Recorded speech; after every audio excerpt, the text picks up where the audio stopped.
to get back to your own wild just means to be the person that you were before the world told you who to be.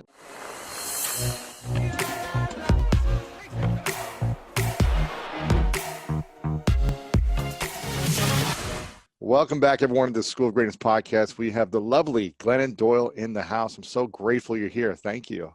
Thrilled to be here. Well, to be here. I know. I'm so bummed because I wanted to do this in person, but we had to postpone it. And then I was like, well, I want to wait to do it in person. I don't want to do this video conferencing stuff. I want to see you. I want to give you a hug, which I don't even know if I'm allowed to hug anyone in the future. I saw something come out this morning that said there's the person who's like the virus expert is saying that we should never shake hands again. And I'm just like, as an affectionate human being, I don't understand that personally. You can't hug someone. You can't shake their hand. I don't know. No. And I feel like that's catastrophic thinking too for me. Right? I can't go there. I can barely make it to dinner with these children, right? I'm just one freaking hour at a time, and then we'll deal with the after. I know, the right? next life after this. Whew. Well, you've had a crazy journey over the last lifetime, but over the last 4 years specifically, since I've seen you last, and you've written a number of books. We were talking about this beforehand, that you said this is probably the last book you need to write. I'm sure you'll write many more because you're too talented of a writer not to write more. But I was reading something that really blew me away when I was reading part of this. And I just want to read a couple things to set the context. You said, mothers have been martyring themselves and their children's names since the beginning of time. And we have been trained to prove our love by ceasing to exist. Proving our love by ceasing to exist. I was like, I started opening my mouth and just like highlighting this and starring it. I was like, this is like something every mother needs to hear, that line. And I watched my mom do this for 30 years. And be in a marriage where she felt voiceless, where she felt unseen, unheard. And I eventually saw my father transform and go through his own emotional intelligence training and start to change. But I think with the tools that they had, there was very limited options for her, or seeming limited options. And I feel like there's millions of women who probably have felt that way or feel that way right now. And you're saying we don't need to prove our love by ceasing to exist. No, because it's just such a terrible legacy to pass on, right? I mean, the reason that story is in the book is because I was in a bad marriage to a good man. Yeah. And that's a tricky place to be for a woman, because we are taught really hard. And you have kids, you feel. And we're supposed to be grateful for good enough. I mean, I had a good enough life. I had a good enough marriage. I had the kind of marriage that women are trained to be grateful for, right? How is it good? Because, I mean, well, as you know from Love Warrior, there was a lot of infidelity that I didn't know about. But also, Craig is a fantastic father. Like, there's no kinder person. He's just wonderful in so many ways. And still, in that marriage, I was full of rage. I didn't act like it on the outside, but I was just this like low-level river of rage all the time. And I just boiling up, just right under the surface, like a dormant volcano, just ready to just like, I'm fine. Yeah. Right? And I had this longing, for a deeper, truer love that I couldn't let myself admit. And then, as you know, I met Abby and fell madly in love. And she was at but I almost didn't. Yeah, right? Yeah. But I almost didn't follow my heart with Abby, because I was trained to believe that a good mother does not hurt her children, right? So one day I was braiding my middle daughter's hair, and I just looked at her and I thought, oh my God, I am staying in this marriage for her. But would I want this marriage for her? Oh, you wouldn't. If your daughter came to you 20 years later and said, this is what I'm going through, Mom, you would ferociously say, do not do this, get out. Right. Right. So I was modeling bad love and calling that good mothering. right? Because, I mean, really what Untamed is about figuring out these root beliefs that are planted beneath us that control us, and we don't even think about them, right? They're planted in us by culture. And for women, all of these root beliefs have to do one way or another with disappear, right? A good girl is quiet, pretty, submissive, accommodating, pleasing, right? A good wife is supportive, sacrificial. A good mother is a martyr, right? A good mother slowly, she just buries her feelings, her emotions, her ambition, her dreams, and does that in the name of her children, right? Which is such an unbelievable burden for the children of martyr mothers to bear. Because is it in the name of children, or is it in the name of appearances of what you're doing for your children, like your social circles? It's the name of showing that you're a good mother to other people for your children. I think a lot of what we show, I think a lot of things have to do for show. I don't think this is one of them. I think that the mothers I know, that the way I feel, that it was deeper than that. It was truly that I truly believed that my calling as a mother was to put everyone else's needs in front of mine. That was the way that I proved my love. And, where did you learn that? Well, from culture, right? Yeah. Just it's social conditioning. You know, we are all born with these beautiful individual selves, and then right around 10 years old, we start to formalize our social conditioning and our social programming. So very early, this is what, you know, your last book is about. Very early, you're told you're a boy. Here are the things that boys do. Don't cry. Don't do this. Do this. Yeah. Right. So that's your taming, right? You start to lose your wild. You start to lose who you're born to be. Don't tame me. Come on, Glennon. That's right. And I mean, then we hit this certain time and we're thinking, why do I feel so caged? Like, why do I feel like I'm never being myself? I'm always acting. I'm always, what I say on the outside is different than what I feel on the inside. And that's because we're all being stuffed inside these little cages of gender, of religion, of sexuality, of roles. Yeah. Right? So, and that's why, you know, when I looked at Tish and figured that out, I realized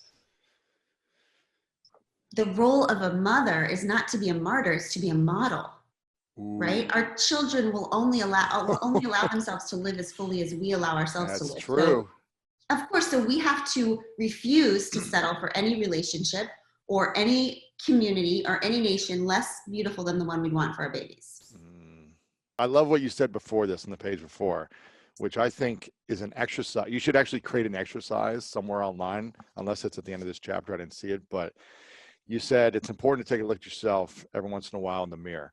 And you said you had a moment where you just sat in the mirror and looked at yourself. Mm-hmm. And I've had a few of those moments in my life where not where you're just putting, cream on or your makeup or doing your hair, but actually just sitting and asking yourself the question, who am I? And is this the life I want to be living?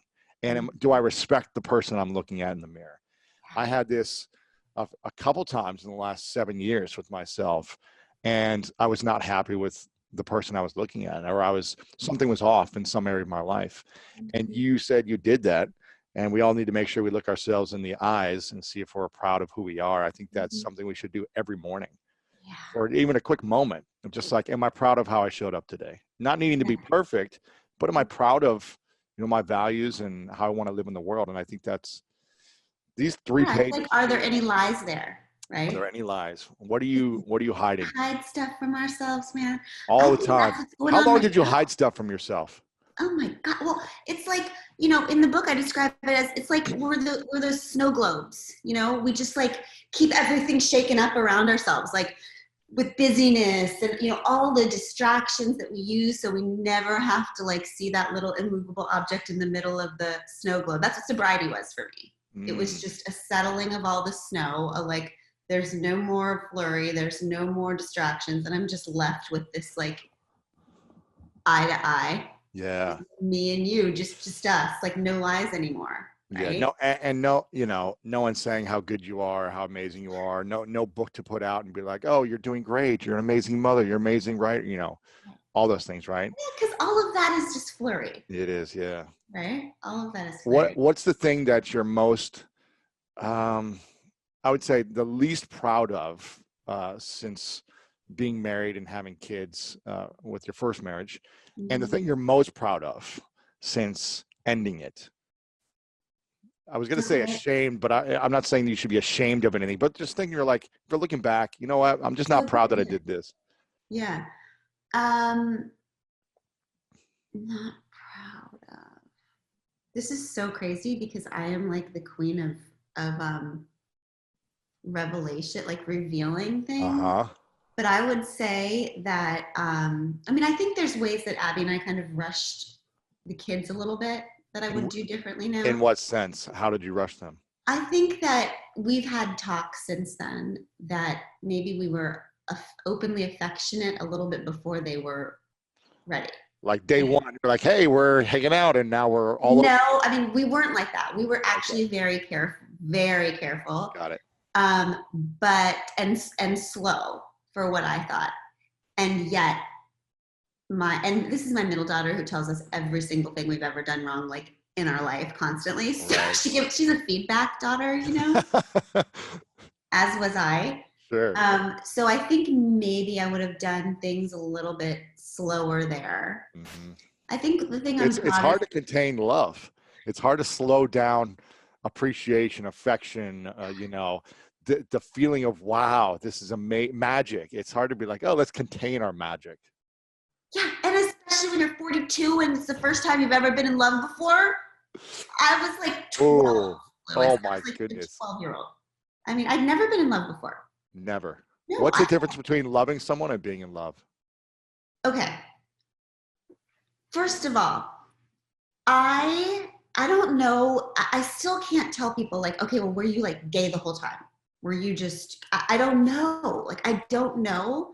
But I do know that I always just matched myself with people that it made sense to match myself with. Okay? Here's a person that checks the things off on the list that I should want, that I should want. Right? Not that you want, but that you should want. That I should want, that makes sense, right? And that's is what I did in high school. It's what I did in college. It's what I did afterwards.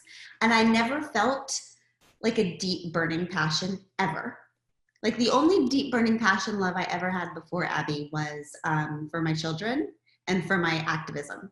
It's literally it. I mean, my family used to joke about, they'd call me the ice queen because I just didn't have that like romantic, I thought there was something wrong with me. Like I used to say, Lewis, you know, love is like a light, and some people are good at laser love, and I'm more of like a floodlight. Oh, wow.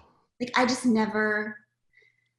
So when I fell in love with Abby, it was like, I was so excited about being in love, but I was so excited for myself because I thought that I was going to die without ever having this experience. Oh my! You hear other people talk about it. You see Disney movies with your kids show it, but then you're like, well, I guess I'll never have it.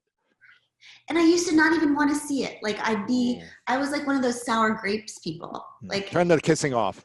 Fast forward this part. Yeah, yeah, right. Like so, and I think it's so fascinating, Lewis, because one of the reasons why I trusted it, like trusted the love that I felt, was because it was the first time I wanted Abby so much, and it was the first time I had wanted anything beyond what I had been conditioned to want. Mm-hmm. Right? And I loved her, and it was the first time I had loved anyone beyond who I had been expected to love. Or what you thought you should love. Yeah. And that's sometimes how you know that your true untamed self is coming out, because the whole rest of the world is going, no, no, no, no, no, no, no. Is it good to be untamed all the time and be a wild beast just frolicking in the streets? You know, right. I'm untamed here in my love life, and I'm untamed in my business, and you know, all my relationships, in my family, you know. Well, I mean, first of all, I don't think anyone is all the time. I mean, I think the important thing is to define what untamed means. Okay, right? let's hear it. Untamed just means living an examined life, right? It means doing what Walt Whitman suggested, which is re-examining everything you've been taught in a book, in church, in school, in the world, and dismissing whatever insults your own soul, right? So there's a hell of a lot of people that desperately need to untame from their religion. Yeah. My wife is somebody who was taught very early that she was an abomination to God, right? She was raised in the Catholic Church, and she has spent her entire life feeling alienated from, feeling angry with, feeling left behind by God, because that is who she was. That's what she was taught. And it has taken me 5 years to convince her that she did not choose herself instead of God and church, that she chose herself and God instead of church, right? That church and God are not at all the same thing. Yeah, church is man-made. Oh God, right? So untaming yourself from religion and returning to the idea that that everyone was born with, that everyone is equally made up of the divine, right? Yeah. Yes, I feel like everyone needs to do that. And also the untaming from these gendered ideas. Right. That's what you've worked on for much of your career. Yeah. Boys are so caged. I mean, boys Caged. Oh my God, in our culture, like we wonder why all these problems in the world, right? And one of the reasons for all the problems in the world is because we have raised men who express no emotion other than rage and anger, right? Who are completely invulnerable, who think they have to be certain in every scenario. Right, win. Their power is through conquering women and being completely narcissistic. Like the way we have created little boys in terms of toxic masculinity is going to take our planet down if we don't undo it. It is taking our planet down. Exactly. I mean, you know, when I came out with Masculine Masculinity a few years ago, I didn't plan this, but that was the height of Me Too. That was the height of all the Vegas shootings and all the racial marches and all these. And I was just like, the common denominator is everything bad that's happening is by angry men at this moment. You know, angry men or men in power that are expressing some type of masculinity that they think is okay. And I'm one to blame that's had these beliefs my entire life. I wasn't that extreme of killing people, but it was just like, I would get angry. I would react. I would want to fight in situations as opposed to assess the situation and be a true man, which is a man of leadership, a man of vulnerability, a man of calm and assessment first before just reaction mode. And I think that's, you know, that's something I had to learn the hard way many different times in my life, that being this way gets you certain rewards, you know, needing to be right, needing to win at all costs, making yourself bigger, faster, stronger. There are certain benefits and rewards. Having sex with lots of women, there's certain benefits to going after that lifestyle.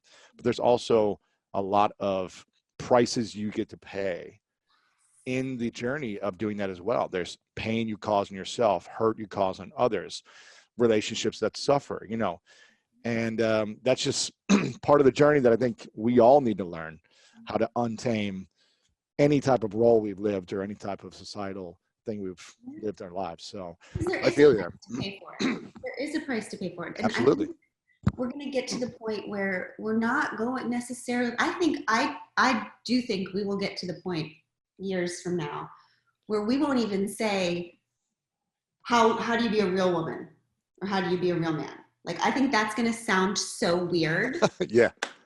to us a decade ago, because certainly we are starting to understand that personality characteristics or character traits are not gendered. Yeah. Right? There is no like list of character traits that are male and list of character traits that are female.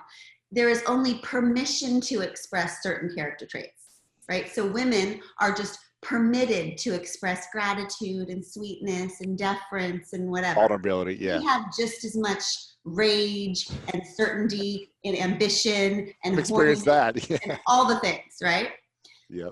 So soon we're just going to get our little babies and we're not going to say, how do I turn this into a real man? We're going to say, how do I encourage this being to have the entire human experience? Yeah. And be a leader of love. Exactly. And learn multiple things in the world. Yeah, you're preaching to the choir for me. This is my jam. And I'm curious, what has been the biggest challenge for you then with your relationship and untaming things and stepping into the person you've always wanted to be, the person who's always been there that you've never allowed to come out? Yeah, good question. So the funny thing is, I mean, Lewis, that I didn't announce my divorce and my love for Abby 6 weeks before my epic marriage Book. redemption story, Love Warrior, came out, Yeah. which was Oprah's book club pick. It was like the world as like a redemption story. I mean, it was unbelievable timing, right? I mean, I announced my wedding to Abby while I was on a nationwide church tour. So Okay? wait a minute. The book was telling one thing, and then you were saying to the world No, the opposite. no, not at all. I've never, ever been anything except unbelievably fiercely inclusive. I've been an LGBTQ activist for a decade and a half. I've been to more gay pride parades than Abby has, and she's No, the gayest. not about that. I mean about the love story. Well, I mean, it's timing, right? As you know, it's so wild because these books, you I finish know, them, it's 2 years later. and Yeah. it's 2 years later. Yeah. You're a different Right? So person. You're a different human being. So how do you the book navigate ends that? like, How do you navigate that when the world is reading one thing that came out, and then you're saying, well, actually, this isn't true anymore for me, and here's what I've discovered? How do you sell a book that's not what you think anymore, totally, and then go and speak about, well, this is actually, go get my next book, because that's what the real truth is. Yeah. Well, tragically for my agents and my entire publishing team of Love Warrior, I am the only rule that I have for myself in all things marriage, family, career is related to my sobriety. Okay. So my sobriety is the point from which all other good things come in my life.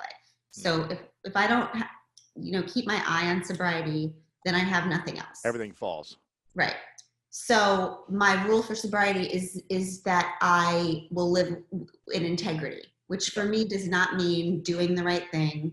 It just means that my inner self, my feelings and my desires and my experience will match my outer words and actions, so that my outer self and my inner self will be integrated, which is what integrity means. So what I knew at that time was that it was wildly inconvenient for the book, but that I was going to go ahead and tell everybody the truth the whole time. Wow, gosh. And Lewis, I mean, the meetings about this, like, just, how this goes. I mean, I would be on calls to New York. There would be 17 people on these calls. They would be saying, just wait 6 weeks. Just please. No way. No one's going to buy this book if, they're going to. And I was like, I'm sorry. Like, that's not my one thing. Yeah. Like, and this was 2 years ago, and you guys took too long for me to put it out. You signed a truth teller, man. Like, what can I tell you? So, I mean, how do you feel about, how do you give yourself grace of, we all learn and grow and evolve into different human beings. Mm-hmm. How do you give yourself grace from what you preached from the rooftops 2 years ago, 5 years ago, 10 years ago, in whatever book or article that you wrote at times, just saying, you know what, it's okay. That's where I was at in my life now, and this is where I'm at now. How do you give yourself that grace and kind of like, oh, was I steering people in the wrong way, or? Yeah, no, I thought of it more as a kind of culmination of everything that I'd been teaching, as opposed to like a difference in everything that I'd been teaching. Yeah. I mean, Love Warrior was a book that was largely about me learning how to not abandon myself. Right. So I think like if you're not going to be somebody who's okay with living one story, one season of your life, writing about it, and then living another season of your life and writing about it, that's cool. You just can't be a writer. Right. You have to stand by one thing that you've done, is like, this is the truth forever. And there's nothing I hate more than that. Yeah. Like, I feel like that's everything that's wrong. Like if you're a person who's like stuck in your beliefs and stuck in your place and sticking by and not paying attention to the evolution of being human, like, I don't want anything to do with you anyway. So I'm completely fine with living a decade of my life. I think of it as like, Louis, when you go to the eye doctor and they like put those little things on you and you can see more clearly each time. Sure. And they're like at 1 or 2, 1 or two. Like, that's me looking back at every decade of my life. I'm like, oh, maybe a little clearer I can tell what that part was about. A little clearer I can tell what, I mean, I just read this review on Amazon that made me laugh so hard. It was a Let's review. say. It said, all I could think of when I read Love Warrior was, girl, you're gay. And I was like, oh my God, they knew it before I did. Well, I mean, let's talk about this for a second, because if you never like to make out with your husband, and if you never, I don't know what your sex life was like, but I'm assuming it wasn't this passionate, romantic, you know, fairy tale type of experience. And I'm not saying that's what love needs to look like either, but if you weren't fully attracted to your husband and he wasn't feeling fully desired by you or attracted, when you look back now and you know that he had a lot of infidelity, are you still, you know, feel like he should have just ended it and not done that, or he was doing the best he could do because he wasn't getting what he desired from his wife, that was the person he loved? How do you reflect on that now? And yes, And all of it, and more. And I mean, you know, Craig and I are close. Like, he's one of my best friends. Yeah. And I have so much empathy for both of us. I mean, right. Both of you. For both of us. I mean, we got married so young. I had been sober for maybe a hot second. Like, I got pregnant, and so we got married. Yeah, you didn't know each other. We didn't know each other. And we got married because it was the right thing, not because we were the right ones, right? And he did, you know what we did? We got married because we thought we were supposed to. Yeah. And whenever you make a huge decision in your life because you think you're supposed to, it's never, ever going to be like the wild, true, beautiful decision you're supposed to make, right? So, you know, I'm not one to be like, well, I do think that we have learned that you don't abandon yourself like that. Like, I should never have stayed in a relationship where I hated sex. And he never stayed in a relationship where he needed to go elsewhere for it. Like, that's what not abandoning yourself is, right? I mean, I learned from it. You know, when I fell in love with Abby, we were in a room together for 10 minutes. And then we spoke on a stage together for an hour. That's all the time we spent together before we separated from each other, never saw each other again, and dismantled our entire lives to be together. I don't know if you know that part. It's crazy. We never touched. I remember I read in the book how you like called each other, and she was like, "Are you sure you're ready to do this?" Yeah. So I told Craig the minute I knew. Yeah. And that's after you looked in the mirror and you were like, okay, I feel like this is not true anymore. Yeah. Because I knew how it felt to, like, well, I just remember thinking, I don't owe this man the rest of my life, but I do owe him my honesty when I know it. Snap. You know? And that's it's one of the hardest things to do. Is to God. tell the truth and to be honest about how you truly feel in a relationship. Especially, I can imagine if you've been together for a decade or more and you have kids, it's got to be the scariest moment of your life. Yeah, it was. I can only imagine. Yeah. And for him, and we had been through so much, Lewis. I mean, so much publicly, you know, intimately, everything. Right. And we had been through the infidelity, and we had fought to forgive each other for that. And I thought that I was doing all of that work with him so that we could be happily ever after. But I was doing all that work with him so that we could separate and love and respect and have forgiveness, right? Yeah, and not hate each other right now. No, because the way we are able to co-parent now with Abby, we earned all that, right? You went through 5, 6, 7 years of therapy and stress and tears and pain. Yeah. And it's so interesting because we don't tell each other things. We don't tell the truth in relationships because we think, oh, I'm going to hurt them. But like, what I've learned is that there's no such thing as one-way liberation, right? When I finally stopped abandoning myself and I got the nerve to say the thing and set myself free, I also set Craig free. Yeah. Like, now he's out there dating a woman who wants to make out with him. Exactly. And he was abandoning himself the whole marriage, it sounds like, because if it wasn't working or if he wasn't getting what he wanted or whatever, that it's like he wasn't being honest with himself or with you. You weren't being honest with yourself or with him. And you both were hurting. And the kids are essentially seeing a model, like you said, that is they're probably going to follow in some way, shape, or form in the future until you break it. That's right. And I think one thing that women are told often is we think that we cannot, you will hear this from all the time, Lois, like people will say it in response to this interview for sure.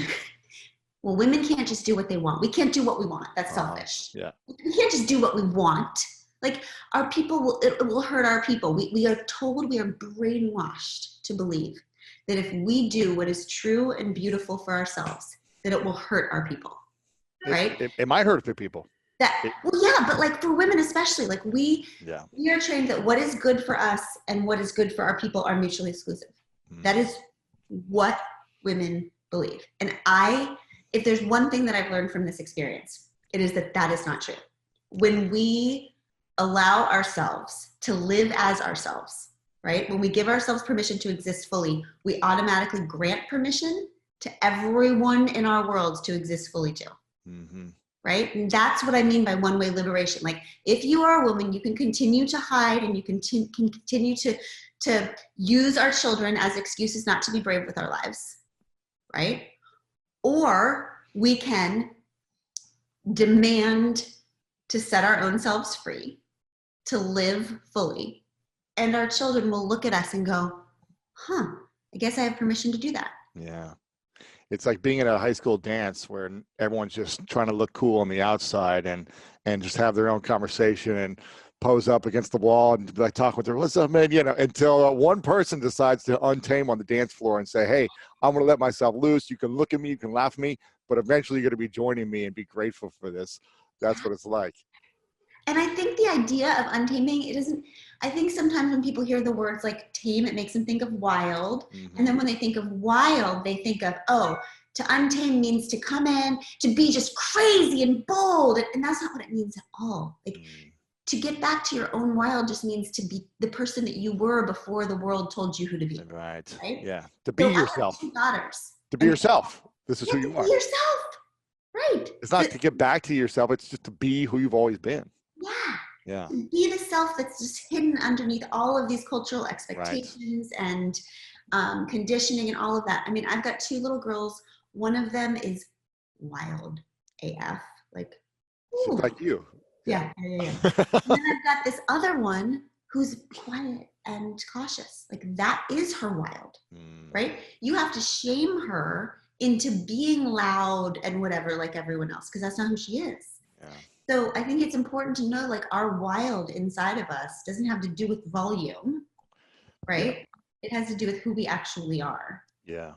Why is it so hard to forgive ourselves and other people? And if you could go back in the marriage or in the divorce or any of this time, and you could forgive yourself or other people faster, would you choose to do that? Okay, well, I have some different thoughts about forgiveness. Share them. I just think our idea of forgiveness is kind of bullshit. Like, okay. I think we have this idea that forgiveness is like a linear process, that we're just like we're like holding our breath. Somebody's done something to us and we're like holding our breath and we're just like waiting for the moment that forgiveness is like bestowed upon us from the sky. And then we're going to forever feel fine about that person. Right. But that's not my experience with forgiveness. I think forgiveness is circular, right? It's like walking a spiral staircase and we're still going to run into our rage and our unforgiveness. I forgive you. I hate you. I forgive you. I'm mad at you. Like, I think that Craig and I are in a very evolved place. Like we respect each other deeply. We get it. We forgive each other. And every once in a while, I still want to stab him. Like, and I think that we will always have that. We will come back around to forgiveness, but I don't think it's linear. I don't think it's a check done and done. I think it's a repetitive process over and over again. And I will tell you this. I spent so much of my marriage angry, like deeply. Give me a percentage. 80%, 50%. Yeah. Wow. I mean, I'm like, after the infidelity, Oh, right, 80 to 85. You were like, he's punished all day long. I mean, I tried not, I think it came across daily as just cold. Well, you know how a person acts when they need to get their boundaries back, right? But I think that what I learned, I kept raging. I kept internally raging, like, how could the repetitive loop in my head was, how could he abandon me like that? How could he abandon me like that? Until I figured out that the actual question I should have been asking myself is, why do I keep abandoning myself? Mm. Why, if I am trusting myself, if this anger inside of me is telling me over and over again that I am not safe, why am I abandoning myself? Why are you staying in it? To stay appearance or for the kids or what? I mean, we actually believe that it is kinder to keep people close and hate them than it Than to is set them free. to set them free so we Yeah. can love them, right? I realized my job was to forgive the husband of my children, and I needed to do whatever it took to make that happen. And what it took for me to be able to forgive the children of my husband was to divorce him. Wow. The first time I remember feeling tender, safe, loving feelings for Craig was when I was in the elevator going downstairs after our divorce mediation. That was the first time. And I looked at him and I felt safe, and I felt tender feelings, and I felt forgiveness, and I felt friendship. And that is because I had done what it took to make myself safe again, to restore my own boundaries. So what I'm saying is, first of all, I don't think forgiveness is a before and after. I think it's a process again and again forever.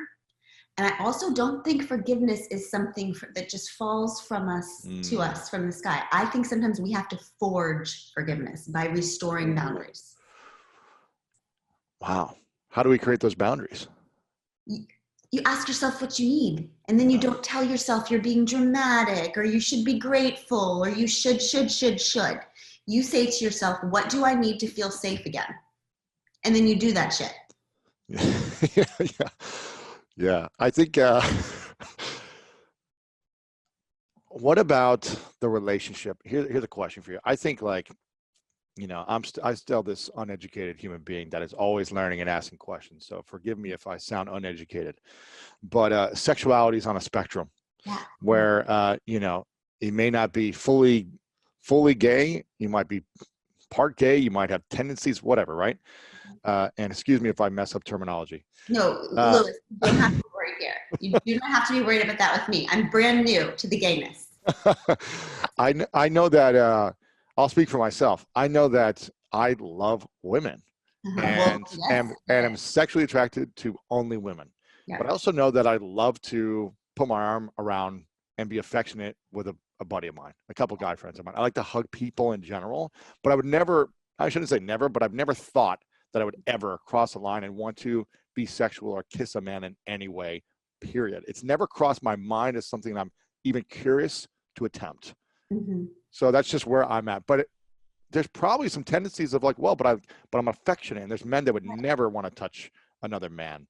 So there's a spectrum there. There's also a spectrum of love that couples have for each other. And this is something that you said a few minutes ago about, I was in it was a good relationship or a good marriage. A bad marriage with a good man. Yes, mm-hmm. A bad marriage with a good man. But what about the people who have good marriages with good partners, but it's not great? It's a 78% marriage, not an 88 to 90%. Mm-hmm. And sometimes it drops down to 69, 68%, goes back up to 70. It's a good marriage with a good person, but it's still not everything that person wants. It's still, I'm missing something. There's something a little bit that's missing. Mm-hmm. What are the people that have really good marriages, but it's not great? Mm-hmm. What do those people do?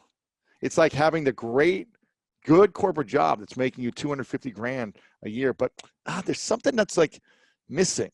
Mm-hmm. Do they get out of that relationship? Is it, a process of communication and therapy? What is it to get to the level that we truly want, that it looks like and sounds like you're experiencing right now?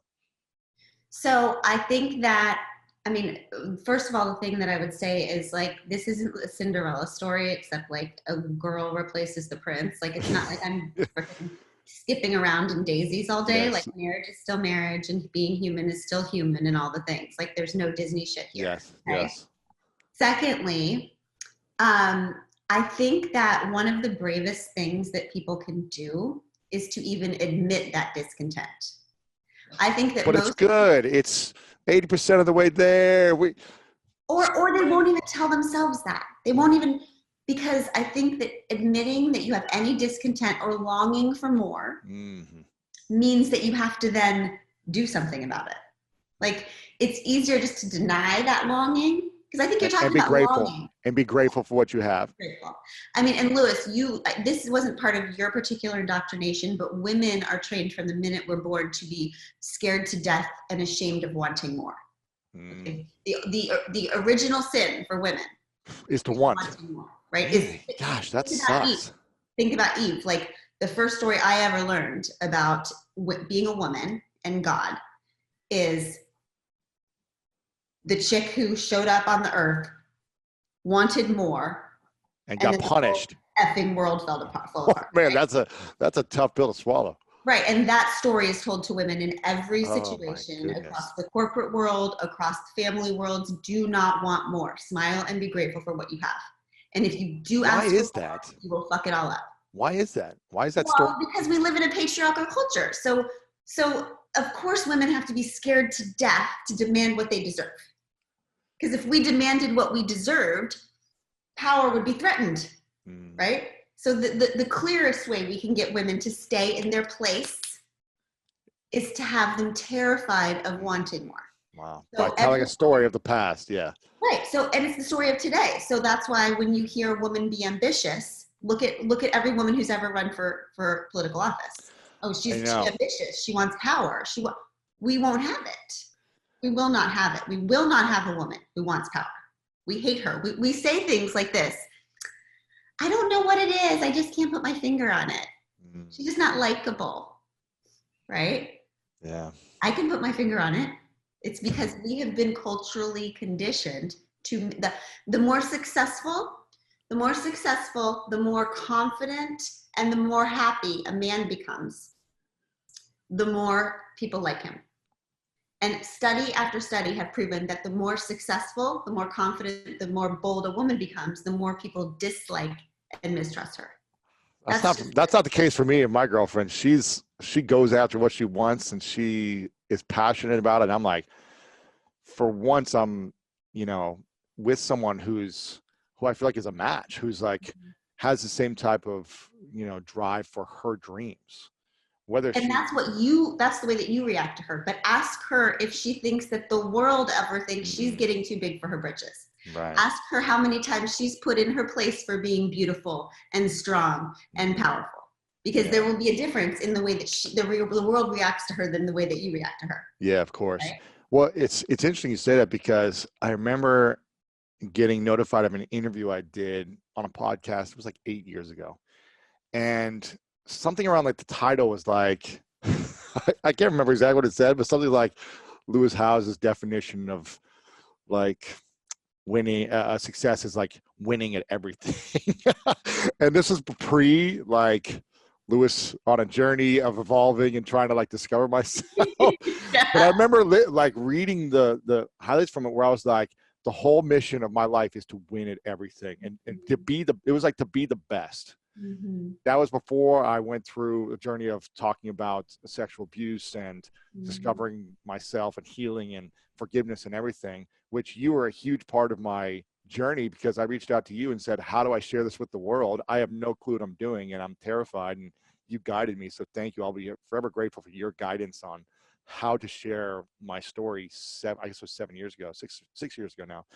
And it's funny to look back and see like my mindset was just like, no, I have to be the best. I have to win. And if not, I'm worthless and no one's going to love me. And I'm going to feel like a loser. All these things that I was taught and conditioned.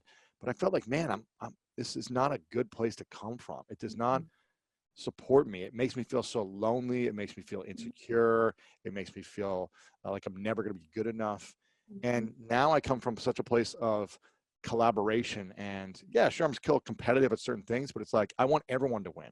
I want to promote everyone. I want everyone's voice to be heard. It's not only me. It's how can we all support and collaborate, as opposed to be competitive and win. And it's it's amazing when you shift that. You can get so much more done when you try to collaborate as opposed to compete, or when you try to lift others up as opposed to win at everything. It's amazing what you can create. It's amazing how much better you can sleep at night. I've slept so good over the last 5 years. It's crazy.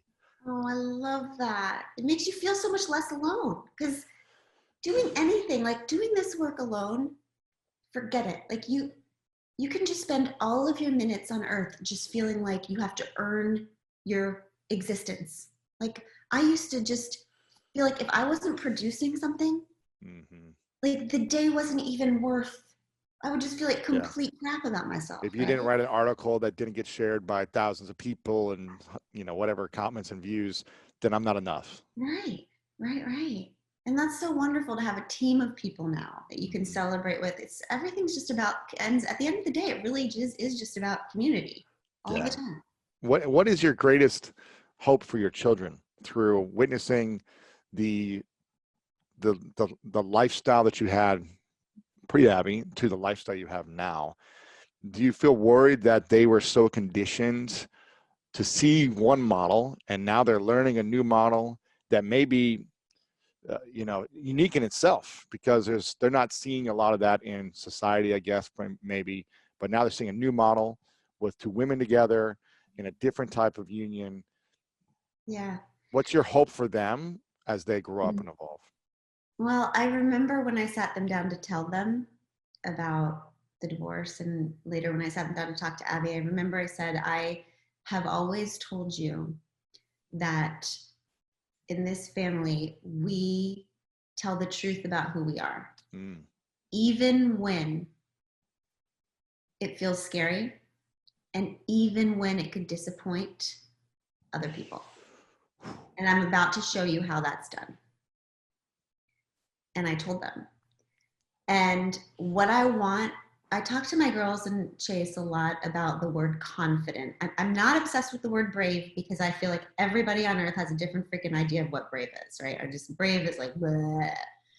But I love the word confident because its Latin roots are con and fid, which means with fidelity, right? With loyalty. So confidence means loyalty to self. And I talk to the girls about and Chase about this all the time, because what I want for them is that they live lives of confidence, meaning that they are willing to disappoint everybody else on earth so that they don't have to disappoint themselves. Oh, that is strong. Yeah, I want them to disappoint as many people as humanly necessary, including and especially me, especially their parents. Because I learned during my own untaming that it was easy for me to tell the entire world about Abby than it was for me to tell my mama.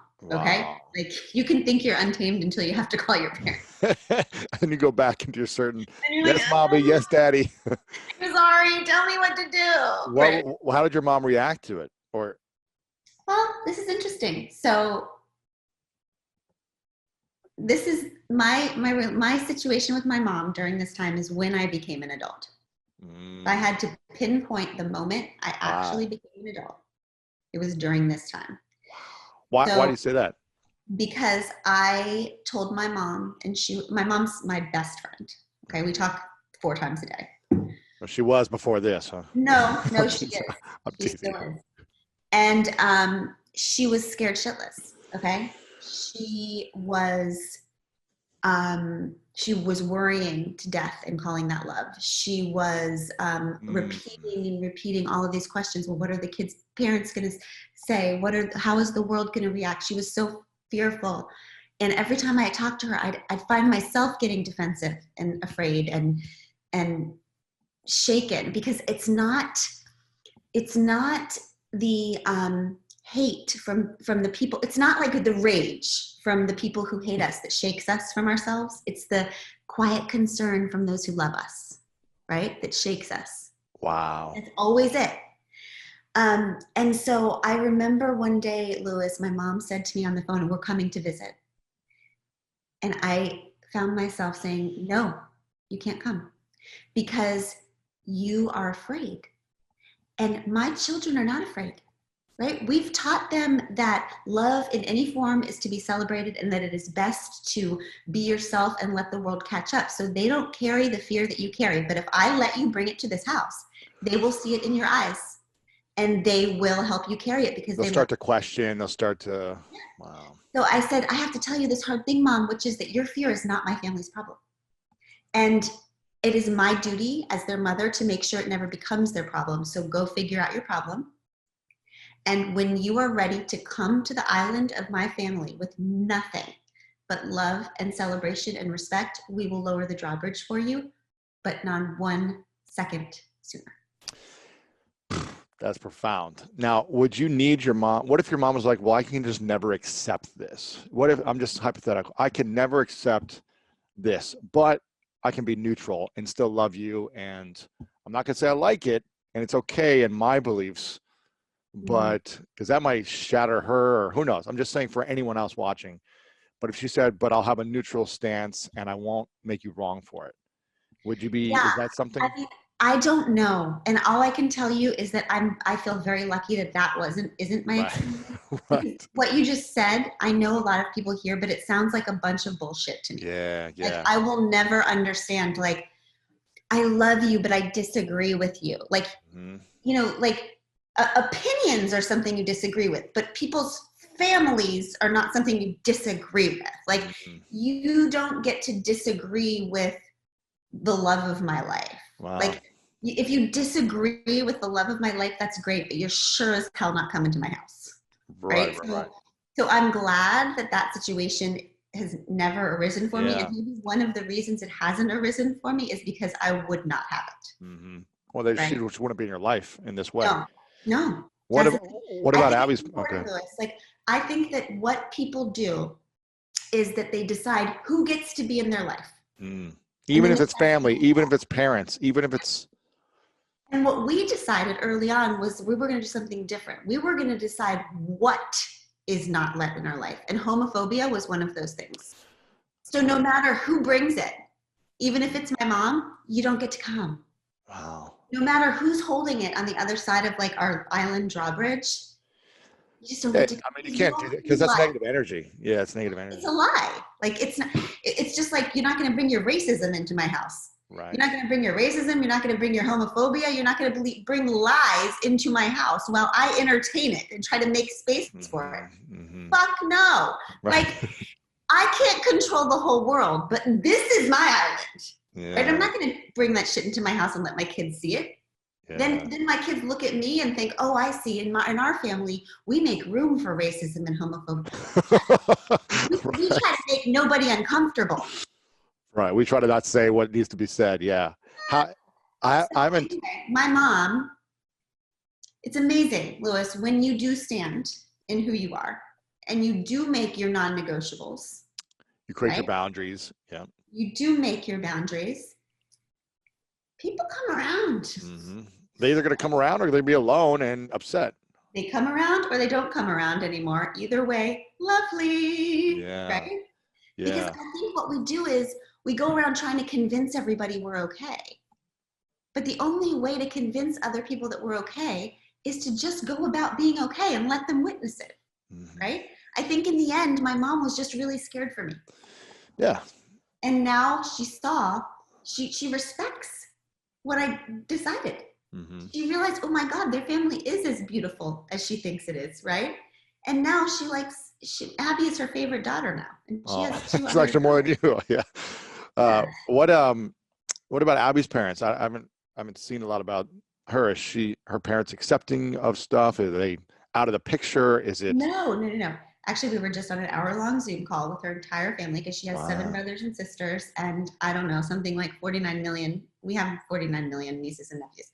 No, Abby's parents are lovely, wonderful, and very Catholic.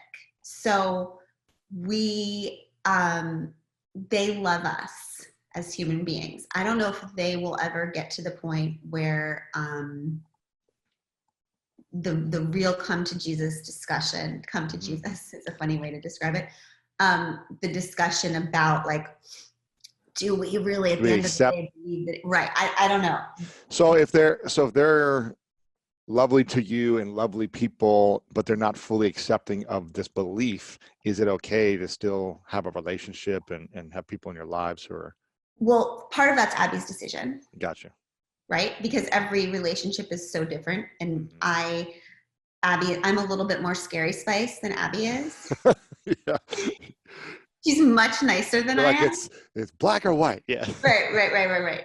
So, like every family, we have Yeah. different Yeah. situations with everybody. Yeah. What's the thing that you admire about yourself in the last 5 years the most? Oh, I like that question. I admire that I have always, so far, till this minute, I don't know what'll happen next hour, but I really have been able to honor the commitment to just do the next right thing. Even if the next right thing is not the most easy or profitable or even when the next right thing has been, okay, that's great, but if you do that, your career is going to be over. I've been able to look at groups of people and say, okay, I guess my career will be over then. Yeah. That's been pretty fun and badass. And like, I have never had to abandon myself. And I've been able to see over and over again that the fear that people bring to you is never true. The only thing you really have to be afraid of is losing your integrity and losing yourself. The rest falls in line when you do. Yeah. That's beautiful. I love that. And what's the thing you admire the most about Craig in the last 5 years? I mean, I guess his constant grace. I mean, he like supports. He's over here a lot right now because we're in blended family quarantine, which is the whole thing.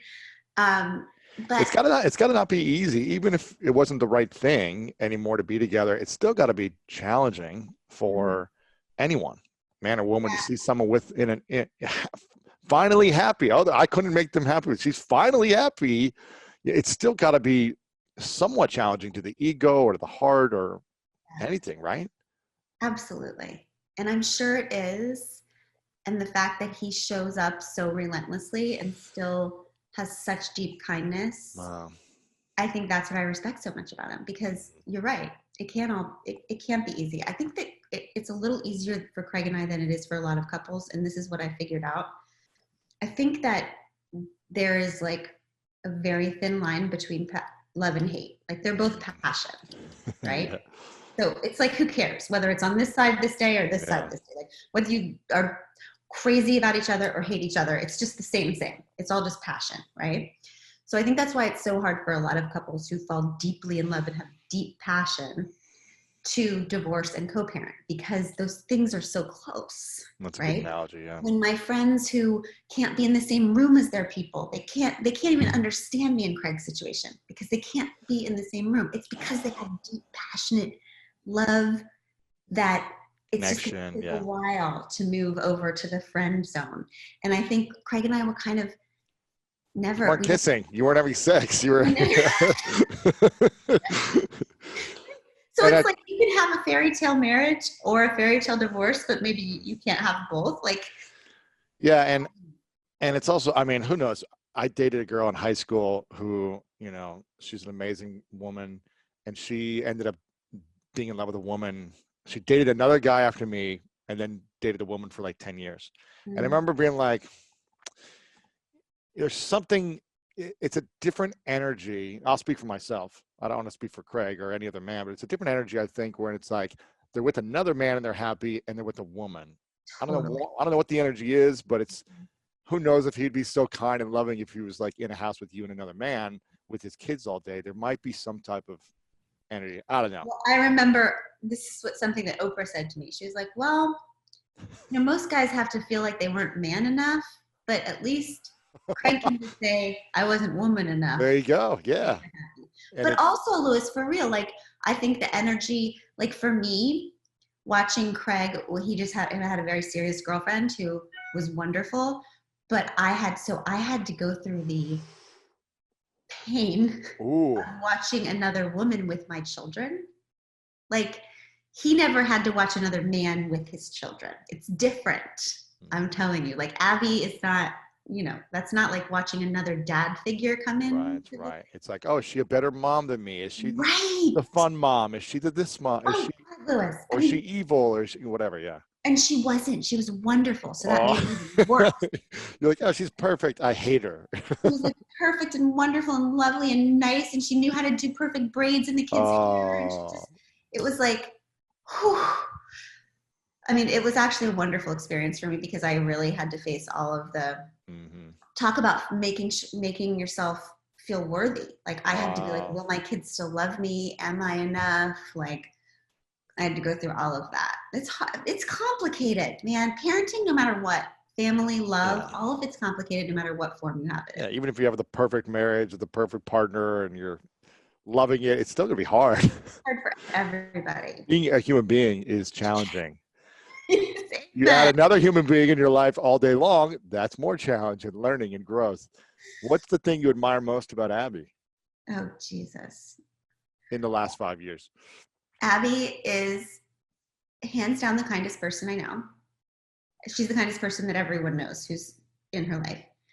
But I think one of what came to mind when you said this is that Abby, more than anyone I know, brings 100% of who she is to every scenario, every person, every moment. She is the most present.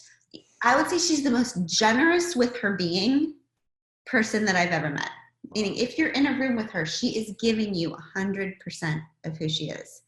And I don't even understand it. I mean, as a raging introvert, like I'm usually not even in the room when I'm in the room.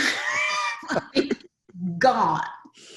And she just has this ferocious presence that really comes across to me as just complete love, just generosity of spirit. She just makes every room, she makes everybody feel seen. She makes every room more fun and more alive. She's just, I don't know, she's just magic to me. That's beautiful. I feel like I could get lost listening to you and learning from you for hours, but I want to ask you a couple final questions. Yeah. What advice do you give to people who are in, whether you're a blended, mixed, normal family, whatever you want to call it, any type of family with kids and challenges? What advice do you give during quarantine of how to keep peace and love and boundaries in confinement? First of all, I just think that every parent on earth needs to lower their freaking expectations, right? Just stop. Be flexible. Oh, all this like, oh, we'll just teach our kids Spanish during this time. We'll all learn jujitsu and we'll like all this freaking hustle and like just no.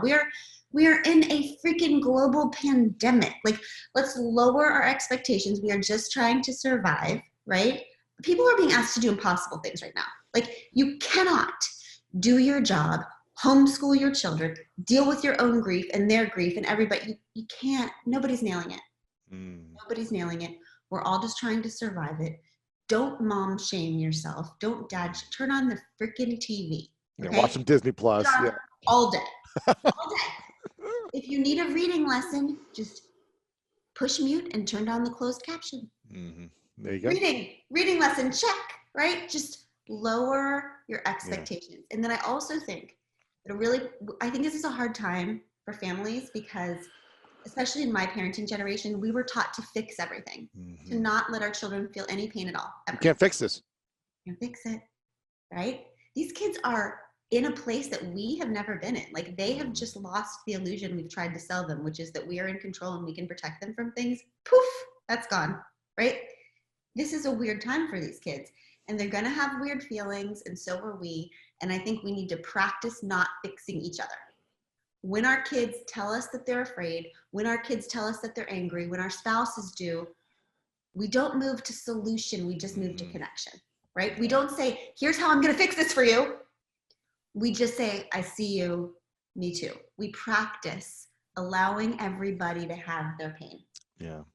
I think that this is a good time to practice that since we can't fix anything anyway. I want to acknowledge you for a moment, Glennon, for being loyal to yourself and for expressing confidence with yourself and integrity with yourself and sharing all this with the world by first doing it yourself and practicing something that's very, very challenging and was probably one of the scariest things you've ever done. And I also want to acknowledge you for being a voice for so many people that need this message, and for also being there for me when I needed to go through something really challenging and really scary for me to share with people. You were the person that got on the phone and guided me. I was clueless of what I was doing, terrified, so scared, and you gave me a sense of peace. You gave me a sense of everything's gonna be okay. It's gonna be hard and scary, and you're gonna deal with lots of emotions, but you were really there for me in a big way. And I'll always be grateful for your time, your energy, your presence, your truth, and your wisdom. So I'm just very grateful for you and the person that you are, the person you've become over the years, and for untaming yourself. And I want to make sure everyone gets this book, because there's some stuff in here when I was going through it that dropped my jaw. So make sure you go check this out in a positive way, in a powerful way that will support you in your life and give you more courage in your life to be who you've always been, which it seems like you've gotten back to. So I want to make sure everyone gets this book. There's something I asked you the last time you came on, but I think that your truths might be different. I asked this to everyone at the end. It's called the 3 truths. It's a question, hypothetical question. I want you to imagine it's your last day on earth a couple hundred years from now, but one day you got to go. And you've accomplished every dream you could imagine. You have the most beautiful relationship, life, kids have done everything. You've done it all, written all the books, anything you want to do, you've done it. But for whatever reason, you've got to take all of your work with you to the next place. And so your writing, your books, your movies, your interviews, speeches, they're all to the next place. No one has access anymore. But you got a piece of paper and a pen to write down 3 things you need to be true about life. 3 things you would leave behind to your friends, your family, your loved ones, and to the world. And this is all we would have, are these 3 truths from you. What would you say are yours? Be still. These are the 3 things I would tell my kids. That's how I have to think about this.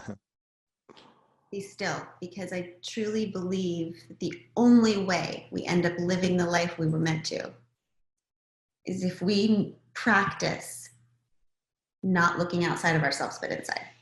There's a guide in here that we can only get to in stillness.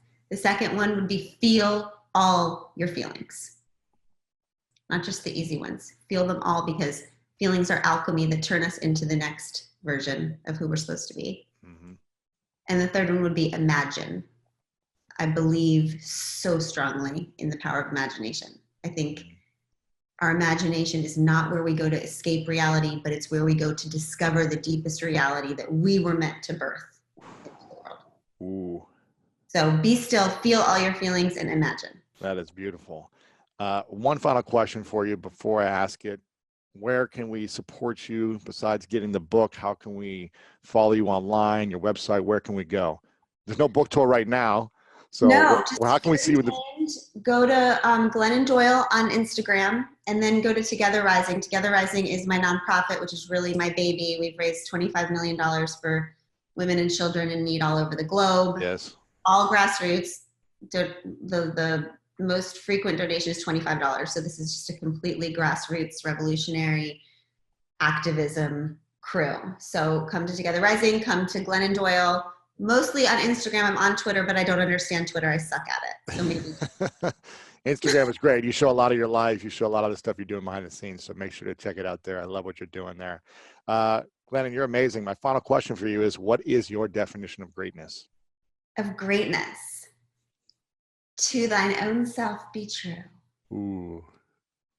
You're the best, Glennon. I can't wait to hopefully hug you in the future if we're allowed to. We will. We will. High fives, shake hands, all that stuff. So thank you for all your time. I really appreciate it. Thank you, Lewis. Thank you so much for watching this video. And if you're looking for more greatness in your life, then check out this next video right here. Many people who appear to be perfect, and they are always the unhappiest of all my clients, and always the loneliest too.